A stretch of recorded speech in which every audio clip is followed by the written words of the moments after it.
Welcome into Bengals Breakdown. I am Tom Downey, producer Stone, once again behind the scenes for today's show. We're going to break down some early Bengals OTA takeaways. The first open practice to media already has wrapped up. Let's break down what we've learned so far. Before we get to that, though, if you want an early version of OTA winners and losers for the Bengals, at least as far as we can get, given that it is only OTAs, like today's video, always one of the more popular ones here at Chat Sports. So if you want that for the Bengals, show it by liking today's show. Let's begin with the biggest news, or maybe it's the biggest news, maybe it's the most notable, not necessarily biggest. Some key players absent from OTAs. First off, the two we did mention on yesterday's show, Ja'Marr Chase and Tee Higgins. Don't think it's actually contractually related, despite what Schefter may have tweeted about Ja'Marr Chase. He's been training on his own, which, when you're the superstar caliber player, I'm much more okay with that than, if you're the bottom tier receiver trying to make the roster or whatnot. Higgins actually can't participate because he has not yet signed his franchise tag tender. He's not going to for a while, so that's not a surprise to anybody. What was a little bit surprising to me was no Sheldon Rankins and no Trent Brown. Now, Rankins is a veteran. I'm assuming he'll be here soon. A little weird to me on that front there since it's a new defense, but he's a vet. I trust the vets more than I do the young guys who got to learn more stuff. Trent Brown also not present. Now, as we'll get into, means good things for Amarius Mims. And Brown also missed the first pitch he was supposed to throw out on Tuesday at the Reds game. There was a lot of storms out, more out west. Might have literally been held up by travel because he's been in the facility earlier this offseason. So I think we'll see Brown back soon. I wouldn't worry too much about any of that. And that's exactly what Zac Taylor said.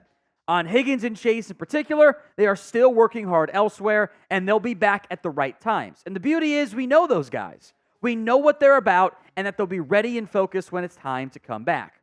Specifically for Chase and Higgins, if Zac Taylor's not worried, I'm not worried.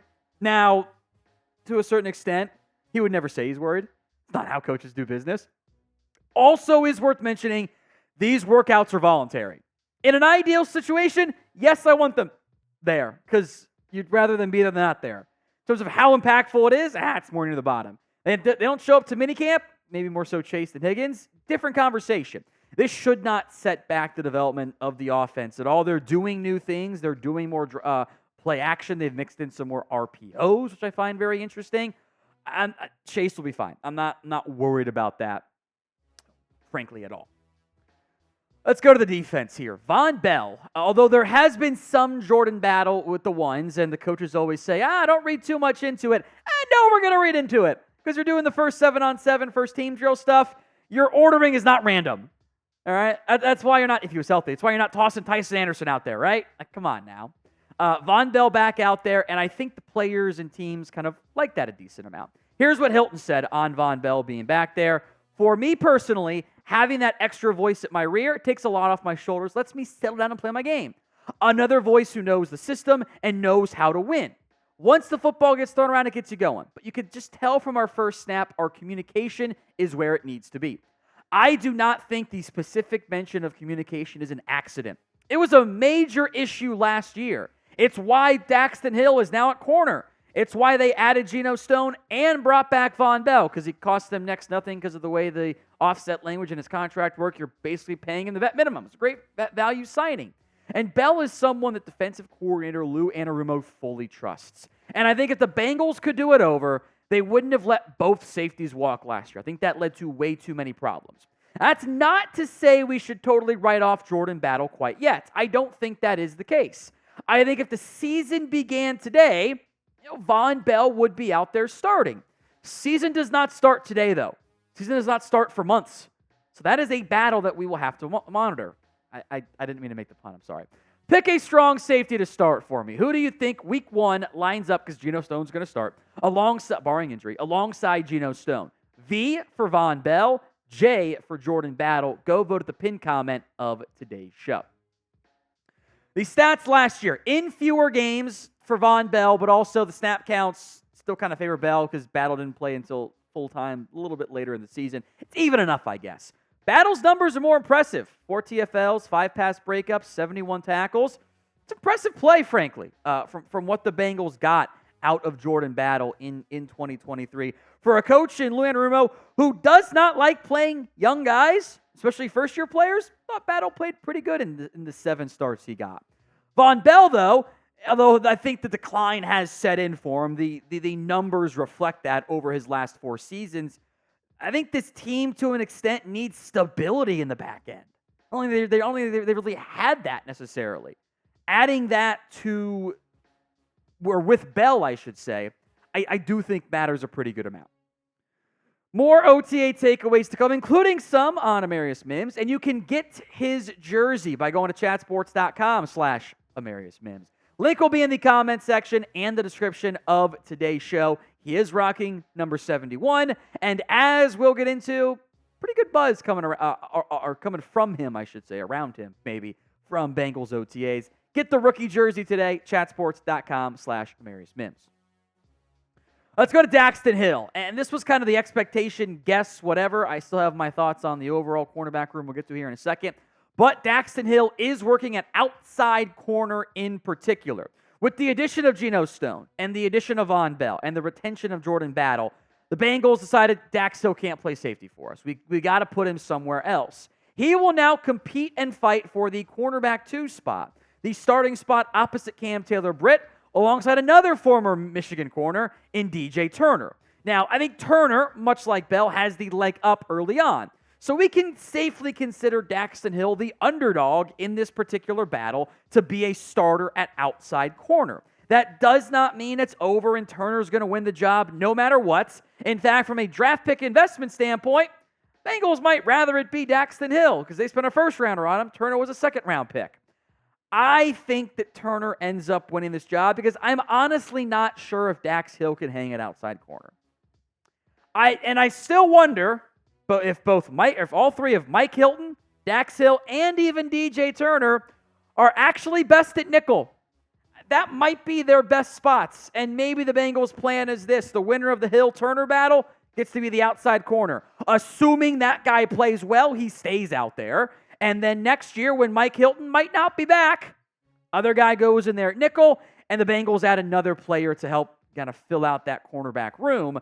But it is going to be a young guy battle to start, with the option, of course, if it's not looking good, then go sign somebody. A lot of good free agents out there. But I think they're right to, you got to let the young guys play. The future has to be it now at some point. It can't always be, the young guys, they didn't want to deal with their growing pains. You always draft for the future to try to avoid that. You're going to take your lumps sometimes. That's fine. Take them in week 1 and not week 18. So pick a corner 2. T for DJ Turner, H for Dax Hill. Who do you think ends up winning that starting battle? Sound off in the comments. Again, that's T for Turner, H for Hill.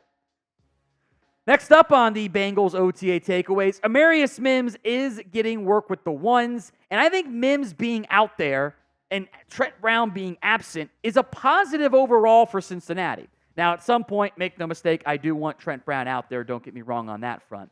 But I think Mims getting more work with the starters is only a good thing.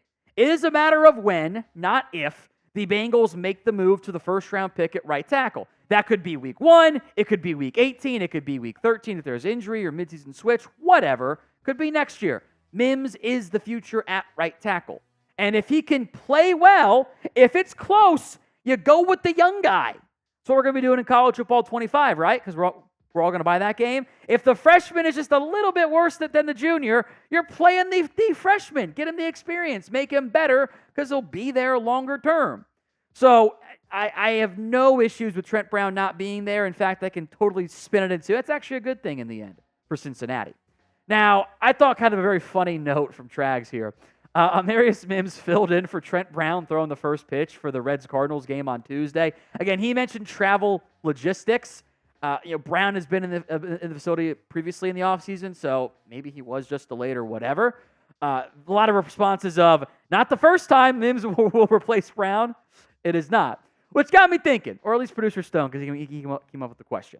Which player on the Bengals roster do you think would have the worst first pitch at a Reds game? Now, we're talking Mark Mallory-esque bad throw. Maybe it's none, but we've seen some athletes have some bad throws because these guys didn't grow up playing baseball. It's a different motion. So Who would it be? You can be the hater for me in the comments of today's show. Finally, again, all signs point positively towards the way Joe Burrow has played. Obviously, some of those it's all the younger receivers. Irwin's not that young, but still, Burton Jones, Yoshi Voss, we'll talk about on the winners and losers section of OTAs. Burrow looks good, though. He's able to fit those tight window throws in there. He had like 2 incompletions or 3 incompletions in 7-on-7. One of them was that, you might see the clip, DJ Turner getting way up to break up the pass there. And he looks accurate. There's no signs of any arm strength decline. He's still fitting it in there with tight windows. The wrist looks fine. The wrist looks good. And that's exactly what we all wanted to see and hear, etc., in May, into early June, that the Burrow recovery looks good. There's no ridiculous takes of, the wrist is going to fall off or he'll never be the same. Looks good. Now, it is shorts and helmets. It's not real football yet. We won't get to see him in real football until September. But sounds like things are going pretty well at this time for Burrow. And I think that does matter as we move forward here after another unfortunate injury for the Bengals franchise QB. We will have more Bengals offseason coverage for you, including but not limited to OTA winners and losers coming up on Thursday. Hit that sub button so you don't miss out. YouTube.com/BengalsTV.